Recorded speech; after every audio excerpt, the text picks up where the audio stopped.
I mean, there were scenes in Maine Pyar Kiya that I got changed. Fortunately, I could because Surajit really wanted me to act in Maine Pyar Kiya, so I was lucky.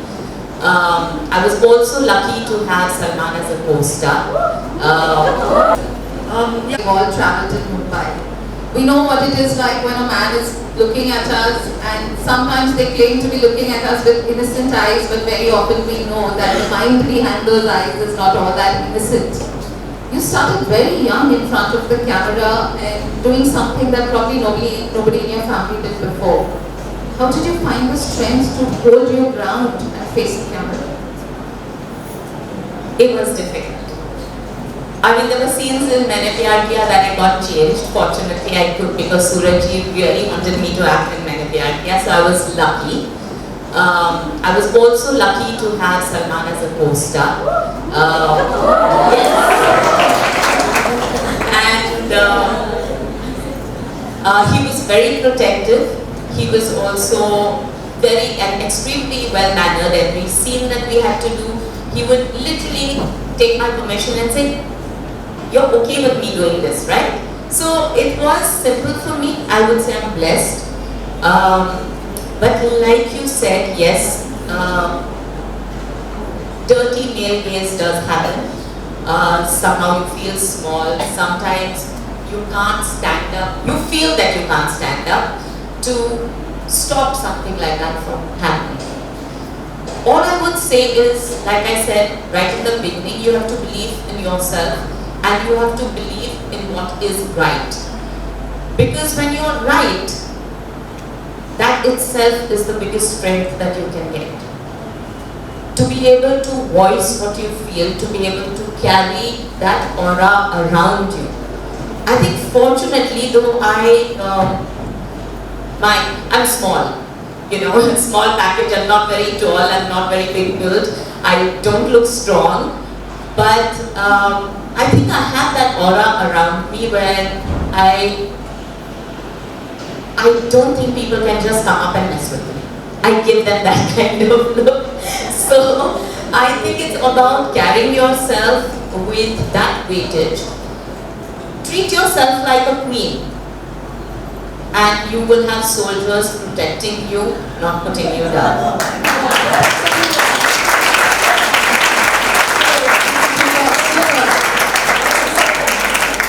So we have a lot of queens in this room right now. Yes. Ladies, you feeling like queens? Yes. Every one of you should. You are. That's the woman's perspective. But sir, we always talk about how women are, tortured and how much they suffer, and sometimes we forget in terms of psychological treatment. And I'd like you to share something about that. Yeah, I mean, first of all, I've got more girlfriends than boyfriends. That was very surprising because in school, I studied in a co-ed school in Bombay, Scottish, Bombay, and I was very protective of the girls, and no girl in my class could bully any girl. So all the girls were extremely happy. None of the boys liked me, but I secretly liked the boys.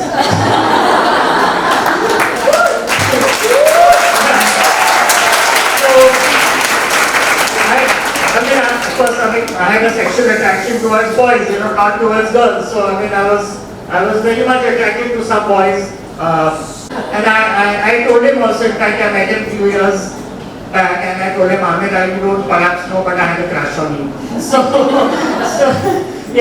anyway, it was a very unique situation for me that, I was the protector of girls, and in Gujarati there is a word, I don't know, maybe Marathi also maybe, Denbari.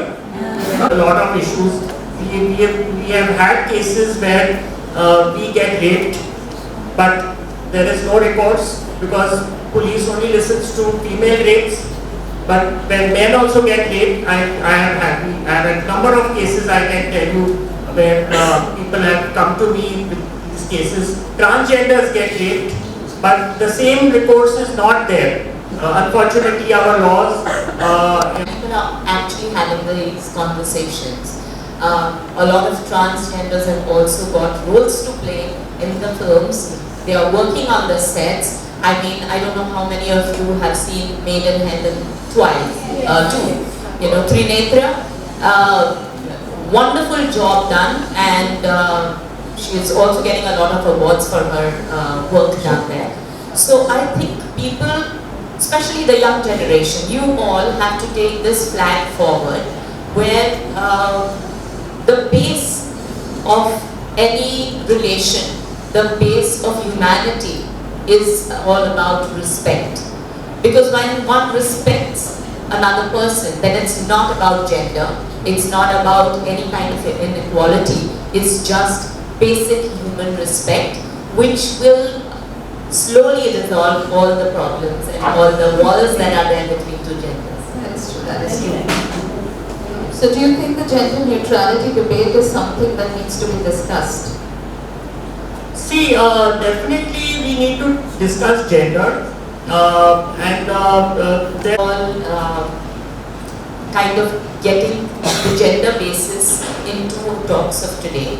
Unfortunately, both the genders sometimes use this to their advantage, taking, like you said, in a toilet that doesn't have any gender, the opportunities of mishappenings just increase, which is a possibility. You have a lot of men, straight men, who pretend to be gay so that they can misbehave with women, which they say, okay, we're just being friendly, but they aren't really gay. So it's those kind of things that really put down or slow the process of trying to reach a safe zone for either of the genders. I think also from the women's perspective, the Me Too movement was started, and yet there were so many women who took advantage of this and brought men down who had probably broken their relationships with women.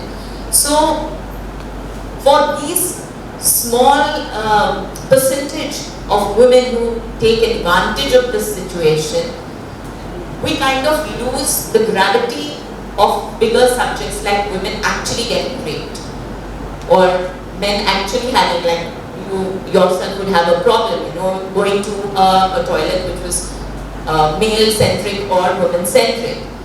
So for those people who are genuinely having a problem, like I said, it all starts with respecting the other gender. So it's male to female, female to male. I think we all as a society need to be a little bit more conscious, a little bit more aware, and people who are using this merely to put down the other gender or to their advantage should be publicly, what do you say, ostracized?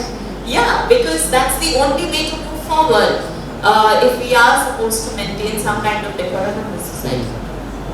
So we're looking for public recognition or public identification of people who challenge you based on your orientation, based on your choice of a partner, and maybe some really harsh action because nobody really does anything other than talk about it. Isn't that so?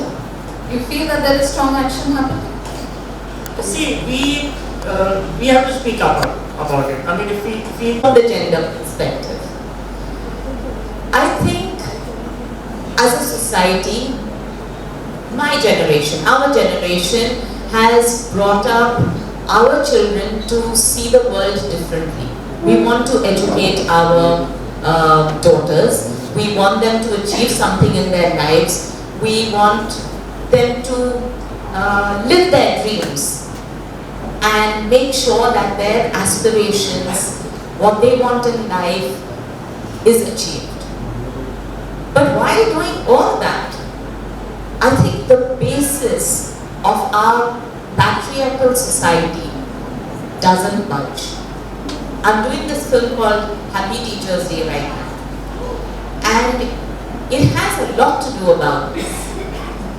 The men in our society, the fathers, the brothers, the husbands, are yet to accept this change that has happened in our society. So though we'd like to speak about it and encourage it and say that yeah, we are willing to go side by side, hold their hands, take them forward, it doesn't really happen. You educate your daughter, but you still expect her to stand in the kitchen and make a decent cup of tea at least. You tell your daughter that you should finish your education, but by the time she turns 21, you're looking out for a spouse. So, these things are obstacles for the women to achieve their dreams, to move forward. And it's only if the society, the patriarchal society changes, that's when this can actually change in our society. We still hold just the father as the revered member of our family, while it's our mothers that actually take care of us throughout our growing years and actually catch our hand and teach us things. Why isn't the mother, why isn't the housewife or someone who is staying at home, a stay-at-home mother, given the importance of a working woman? आजकल सब ये कहते हैं लड़कियों को सिर्फ बाहर जाके काम करना है, शादी करके घर नहीं संभालना, अपने बच्चे नहीं संभालने. You realize why that happens in the younger generation is because they've seen their mothers stay at home, look after the children, work at home, take care of the house, the family, and yet get no respect. That is so important. They see that happening to their mothers and they say, I am going to change my life. I don't want to be like my mother.